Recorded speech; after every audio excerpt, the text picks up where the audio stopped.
Salut à toi cher humain et bienvenue sur Gaming News Planet. Aujourd'hui 3 news.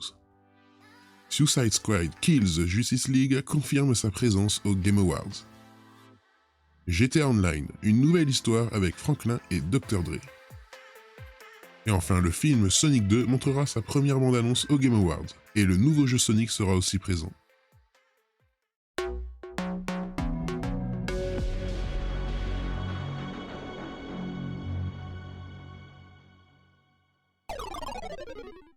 On se retrouve sur Actu Gaming. Chez Warner Bros, deux gros jeux DC sont actuellement en préparation pour une sortie en 2022. D'un côté Gotham Knight, qui semble être assez avancé pour maintenir sa sortie l'année prochaine, et de l'autre Suicide Squad Kills the Justice League, qui n'a toujours pas montré de gameplay malgré une apparition au DC Fandom, ce qui inquiète forcément. Mais cela pourrait changer dès demain soir, tard dans la nuit avec les Game Awards.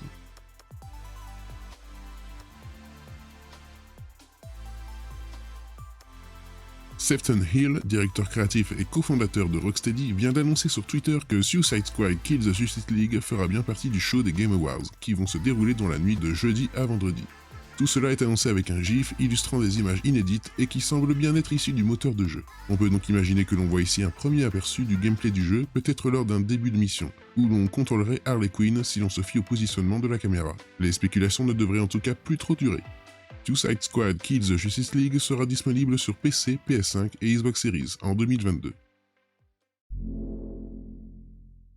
Toujours sur Actu Gaming. Lorsque l'on a appris que Dr. Dre était en train de travailler sur de nouvelles musiques pour la série GTA, on s'est tous mis à rêver d'un premier teaser pour GTA 6, qui se fait désespérément attendre. Eh bien c'est perdu. Rockstar révèle aujourd'hui l'existence d'une toute nouvelle histoire pour GTA Online, qui a certes le fameux Dr. Dre dans son casting, mais qui aura bien du mal à apaiser l'impatience de la communauté. Cette nouvelle aventure, nommée Le Contrat, se déroulera des années après GTA V et mettra en scène Franklin Clinton, qui dirige maintenant une agence d'aide aux vedettes, tout en cherchant un partenaire fiable et un gros client. Lamar Davis jouera le rôle des entremetteurs ici entre votre personnage de GTA Online et Franklin, tandis que DJ Pooh redirigera Franklin vers Dr. Dre en tant que client potentiel. Il faudra alors récupérer les morceaux volés de ce dernier à travers une toute nouvelle histoire à travers Los Santos. Qui dit nouvelle musique dit également mise à jour de certaines radios, avec l'ajout de titres exclusifs de Dr. Dre. Cette extension mettra également en avant de nouvelles armes comme le stun gun et des véhicules inédits. Le contrat sera disponible dans GTA Online dès le 15 décembre prochain et pourra être joué en solo comme à plusieurs. Et enfin, on se retrouve sur Jeux Vidéo Live. La première bande-annonce mondiale du nouveau film Sonic sera diffusée durant la nuit de jeudi à vendredi pendant les Game Awards. Une première affiche promotionnelle a été diffusée. Le tournage du film Sonic 2 est terminé depuis cet été, place désormais à la promotion et surtout à la post-production de cette suite des aventures du Hérisson Bleu au cinéma. Après un premier opus qui avait ravivé des craintes, adaptation de jeux vidéo au cinéma, premier design complètement foiré de Sonic, etc., mais qui s'en était plutôt bien sorti du côté des critiques, Paramount et Sega avaient rapidement annoncé une suite. On y retrouvera ainsi Sonic, mais aussi Tails Knuckle, doublé par Idris Elba, et le retour de Jim Carrey dans le rôle du Dr Robotnik.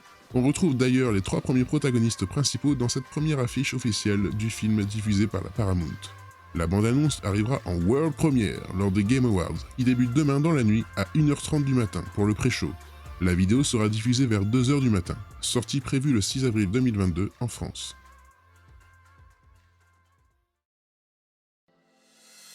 Et voilà, c'est la fin de cette vidéo, j'espère qu'elle t'aura plu. Si c'est le cas, n'oublie pas de t'abonner, d'activer la cloche, de mettre un like et de me suivre sur Twitter.